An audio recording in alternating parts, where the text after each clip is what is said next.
Assalamu alaikum, everyone. I hope you're doing well. Today is August 22nd, Thursday, and Bitcoin is right above 60,000. Uh, we've been at this level for a month, it seems. But today I'm going to tell you about the good and the bad in the Bitcoin picture, and uh, we'll look at the factors that are making people bearish versus those that could be seen as bullish signs. And I'll tell you where I stand on this topic. So without further ado, let's get started. Not financial advice. Be sure to do your own due diligence before making any investing decisions and leave a like. Let's get this video to 100 likes. I'd really appreciate that. If you'd like to follow our trades move for move and see what we're investing in and gain access to privileged insights, gain access to our course on halal investing, then become a PIF member. The course is for elite members.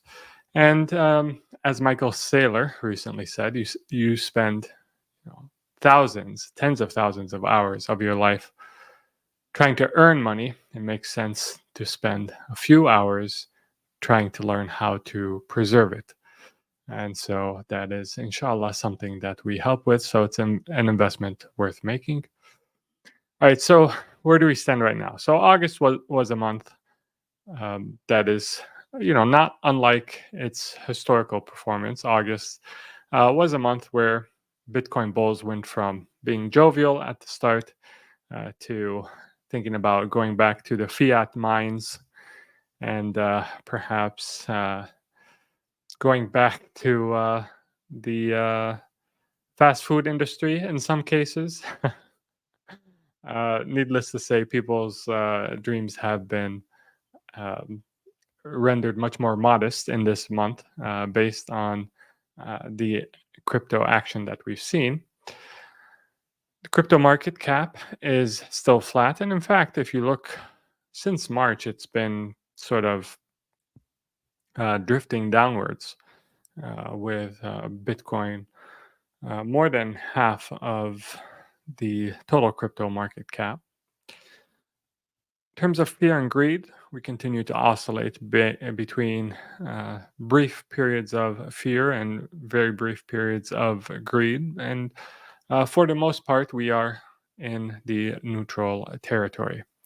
The same can be said for the relative strength index for Bitcoin, wherein we're seeing a strength index that is approaching oversold, but still in neutral territory. In terms of the MVRV Z-score, which compares the market value with the price that people paid for their Bitcoin, we have retreated to between 1 and 2 after we had a score that was above 3 briefly this year.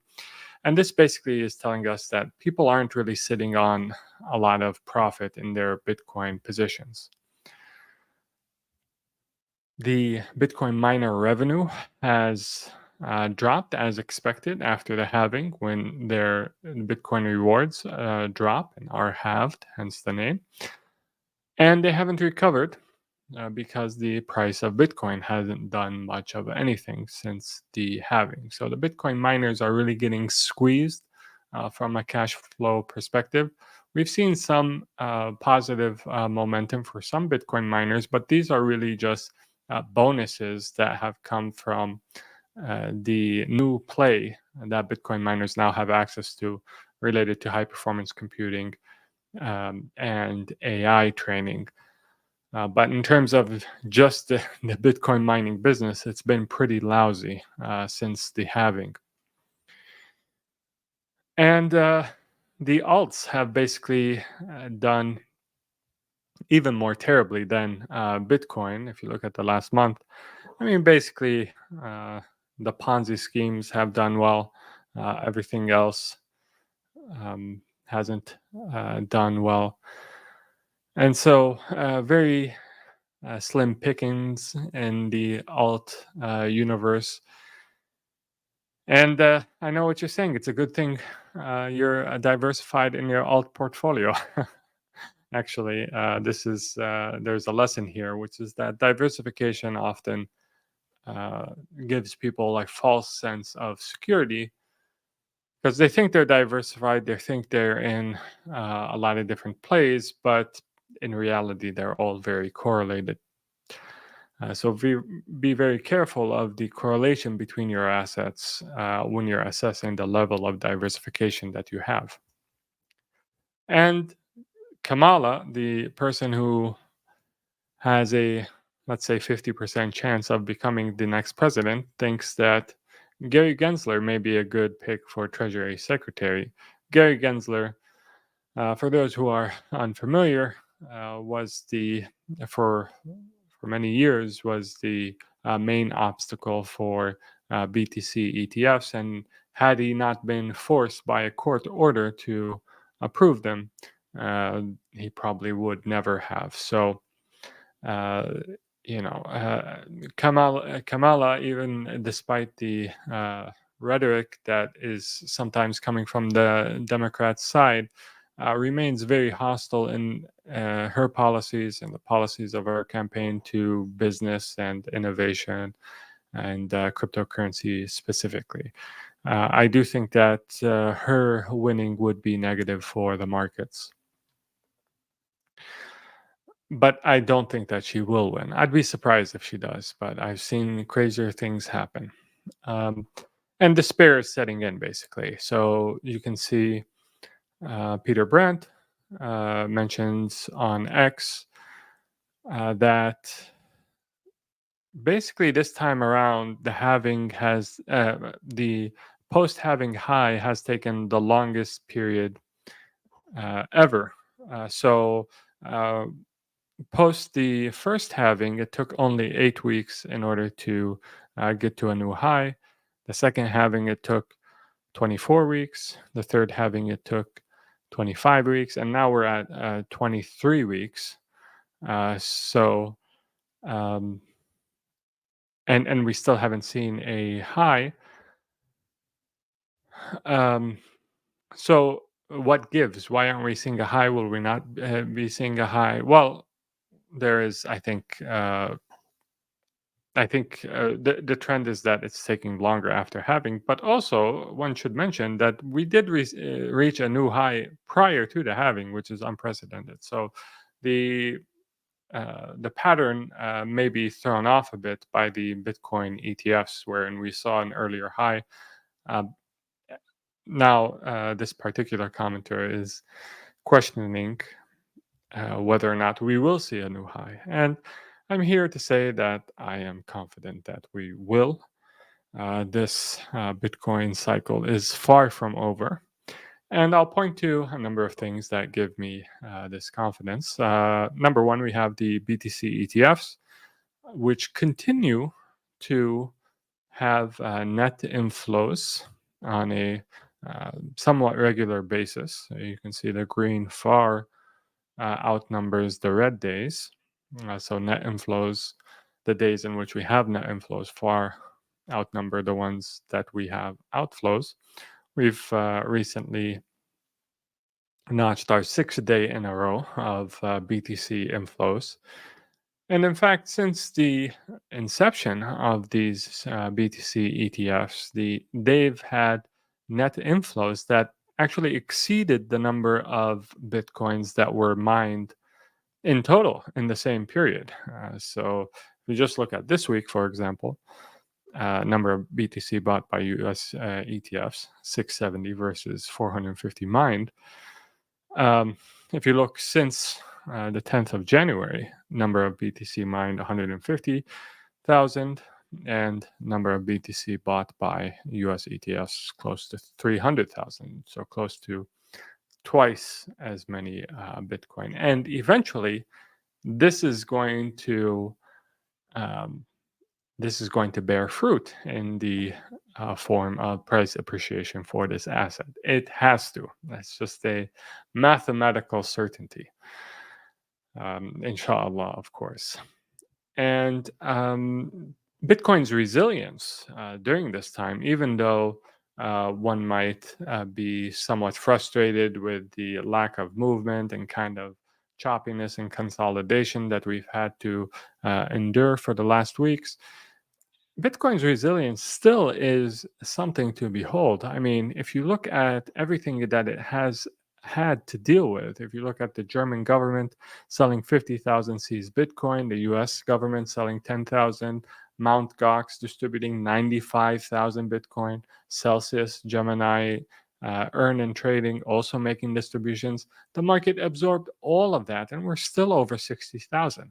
So if anything, I think Bitcoin has proven itself to be a very mature asset that is behaving more and more, I think, like a reserve asset as its volatility decreases. And as we're seeing with gold, appreciating, reaching new highs, Bitcoin is going to be that on steroids, and eventually it will replace gold. It just has had to deal with some exogenous issues, but it will weather those and um, be on track. And if we look at the uh, if we look at the uh, stock to income model for Bitcoin, it shows that the projected price as of the 20th of August was 66,500. The actual price was around 59,000 on that day. So we're close, but we're still undervalued. If you look a month from now, this same model is suggesting a projected price of 78,000. So there's a lot here to be, and so we are not far from where we are projected to be, and there's no reason why we shouldn't catch up with our schedule, especially considering that more money is coming. So if you look at from here until the end of the year, we're currently at 525 to 550 basis points. There's a 43% chance that we lose 100 basis points from now till the end of the year, and a 17% chance that we lose even more than that. So there's monetary easing that is coming, and when liquidity rises, it raises all boats, especially risk-on assets that Bitcoin has tended to be correlated with. And so this from the X user. I'm going to butcher the name, Aurelian, Ohio. Um, he makes the following observation that if we were to basically segment each boron to two parts, between them there is often some choppiness, but we've concluded the first part of the boron, but there is a second part of this boron that tends to be even more dramatic in its moves, and we're due to enter into this second part of the boron. So I think that even if there is slight variations between different, halving cycles, I think generally speaking, we're on schedule. We're slightly lagging the projected for the stock to income price, but we're still, in the ballpark. There's nothing that would cause me to change my thesis on this. And if we use, inversion thinking and we ask ourselves, what would it take for Bitcoin not to do well? Well, the answer to that is the government would have to uh, behave responsibly and not overspend and not give in to the temptation to essentially buy votes by introducing more liquidity into the market. And that's not something that the government is going to do. We are going to continue to print more and more money, rack up more and more debt. And as we do so, there's really only one direction for a scarce and now trusted asset like Bitcoin to go, and that is up. So there's really so the counter argument for Bitcoin and saying that Bitcoin is at its peak or it's not going to go higher. The counter argument would require us to get a hold on printing money, basically, and I don't see that happening anytime soon. So with that being said, take some questions very quickly. What is your take on gold? I think it's a good reserve asset, but Bitcoin will replace it and outperform it. Rashad says exit the market in August. We'll see, Rashad. We'll have to take it um, case by case. But yes, this August, last year's August were pretty terrible.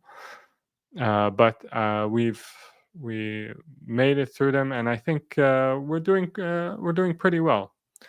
Iftikhar Abid says, please, few words on gold, if it will keep going up or down. I think generally it will continue to go up, but the question relates to the magnitude of how much it will go up.